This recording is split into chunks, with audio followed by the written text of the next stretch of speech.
മരുമോൾക്ക് അമ്മായി വെട്ടിന്റെ പണി കൊടുത്തതാണ്. നിന്നെ കിടന്ന് വിളിക്കണത്. അവിടെ കിടന്ന് വിളിക്കട്ടെ, വെറുതെ വിളിക്കലാണ്.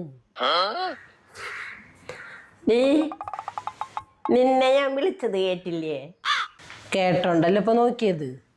ഇപ്പളല്ല, അടുക്കളയിൽ നിന്നിട്ട് നിന്നെയും കൊറേ വിളിച്ചു. ആ ഞാനൊന്നും കേട്ടില്ല.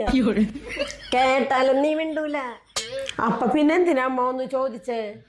നീ മിണ്ടണ്ട, എനിക്ക് കൊഴപ്പൊന്നുമില്ല. അല്ല, എന്തിനാ എന്നെ വിളിച്ചേ? നിന്റെ ചോന്ന ചുരിദാറില്ലേ, അത് പട്ടി അടിച്ചിട്ടുണ്ടായി. അയ്യോ, ഓടണ ശരിയാണ്, ആ പട്ടിനെ കടിക്കണ്ടാട്ടാ. അമ്മക്ക് ആ പട്ടിനൊന്നും ഓടിക്കായിരുന്നില്ല അമ്മ. ഇല്ലടാ, ചുരിദാർ അവിടെ കിടക്കണുണ്ട്. അതെ, അവളൊന്നും ഓടട്ടെ, വിളിച്ചിട്ട് വേണ്ടിയില്ലല്ല.